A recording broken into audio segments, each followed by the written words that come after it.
Hi, welcome to icon TV. మీరు చూసుకున్నట్టయితే పల్నాడు జిల్లా వ్యాప్తంగా కూడా సాగు పనులు ఏదైతే పంట సాగు పనులు ఉన్నాయో అది స్టార్ట్ అయిపోయాయి. ఎందుకంటే పైన ఇతర రాష్ట్రాల్లో కూర్చున్నట్టు భారీ వర్షాలకి శ్రీశైలానికి కానీ నాగార్జునానికి ఇన్ఫ్లో ఎక్కువ ఉండటం వల్ల ఈ ఏడు కూడా కన్ఫామ్గా వాటర్ విడుదల అనేది ఉంటుందని చెప్పేసి పంట కాలువలకి ప్రభుత్వం నుంచి సంకేతాలు వస్తున్నాయి. దానిలో భాగంగా ఏదైతే ఆగస్టులో కాలువ వదిలించిన సూచనలు ఉండటం వల్ల రైతులు ముందు నుంచే నారు పోసుకొని ఏదైతే వరి ఉందో ఆ వరికి నారులు ఇప్పటి నుంచి స్టార్ట్ చేశారు. ఇప్పుడు చేసుకుంటే అది 40 రోజులకి చేతికి వస్తుంది నాటుకోవడానికి. దాంట్లో భాగంగా రైతులు ఆల్రెడీ నారుమూలు కట్టుకుంటున్నారు ఇప్పుడు ఆల్రెడీ. ఎవరైతే బోర్ ఫెసిలిటీ బావి ఫెసిలిటీ ఉందో అలాగే చెరువుల కింద వాటర్ ఫెసిలిటీ ఉందో వాళ్ళు ముందాడే నాలుగు పోసి వేసుకొని సిద్ధం చేసుకుంటా ఉన్నారు. ఎటు చూసినా సరే పల్నాడు జిల్లా వ్యాప్తంగా ఆల్రెడీ పచ్చదనం అయితే ఎగసిస్తూ ఉంది. ఈ వాటర్ వచ్చి దాని సూచన మీదగా ఎటు చూసినా ఈ యొక్క పంట పొలాలు అయితే దున్నుకొని పెట్టుకోవడం జరుగుతూ ఉంది.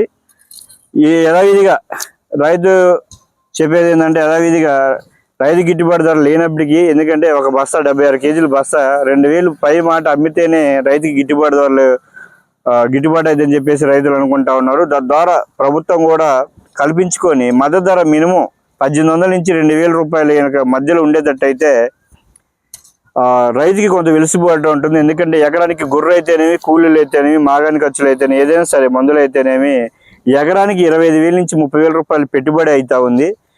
దిగుబడి వచ్చేసి 30 నుంచి 40 బస్తాలు. అంటే కొన్నిసార్లు వాతావరణ మార్పుల వల్ల 20 కూడా అయిన సందర్భాలు ఉన్నాయి. ఏదైనా సరే 2000 కనుక మద్దతు ధర ఇవ్వగలిగితే తద్వారా రైతుకి నష్టం లేకపోయినా సరే ఆడికి ధరలు సరిపుచ్చుకొని ఒడ్డుపడే సూచనలు అయితే ఉన్నాయి.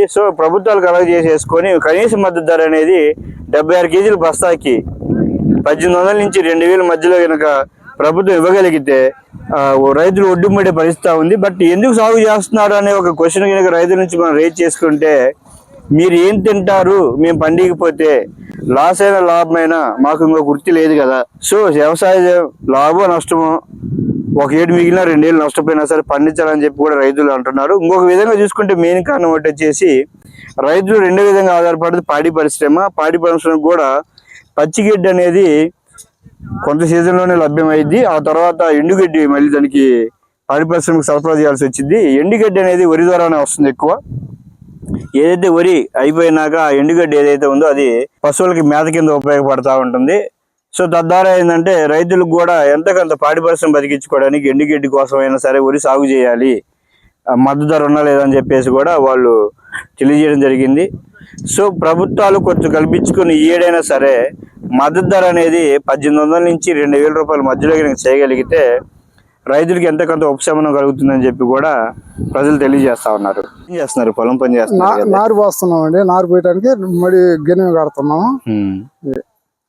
ఇప్పుడు ఈ నారు పోసేసినాక మీకు జూలైలో కాలువ వస్తుందని నమ్మకం ఉందా? 40 రోజుల్లో కాలువ వస్తుందని నమ్మకం ఒకటి. అది ఇప్పుడు చూసుకుంటే ఎకరానికి పెట్టుబడులు ఎలా ఉంటాయండి? ఇప్పుడు రైతులు కొన్నిసార్లు లాస్ వచ్చిందని చెప్పేసి రైతులు అందరూ అంటున్నారు కదా, మీ లాసే అండి. గేదెల కోసం పొలం వేసుకోవాలి, మేత కోసం. ఎంత రేట్ ఉంటే మీకు గిట్టుబాటు అవుతుంది? 2000 అమ్మితే గిట్టుబాటు అవుతుందండి. పోయినసారి 2300, 2500 కూడా అమ్మింది కదండి. నెక్స్ట్ మొన్న కాదు, అంత ముందు నెక్స్ట్ లో అమ్మింది. అప్పుడు పర్లేదా? అప్పుడు పర్లేదు. అప్పుడు మిగలబట్టే జనాలు ఎగబడింది పొలం మీద.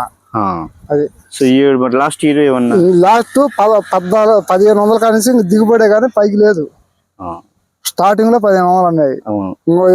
ఎక్కువ మొత్తం పొలాలన్నాయి కొయ్యబెట్టి సాగేళ్ళకి 1300, 1400, 1350 దిగిపోయాయి. అది ఎకరానికి ఎన్ని బస్తాలు అయితే గానీ గిట్టుబాటు ధర రాదండి. బస్తా 2000 అమ్మితే గిట్టుబాటు రేటు రైతు గిట్టుబాటు రేటు వస్తుందండి. అది ఓకే బాబాయ్, థ్యాంక్ యూ అండి.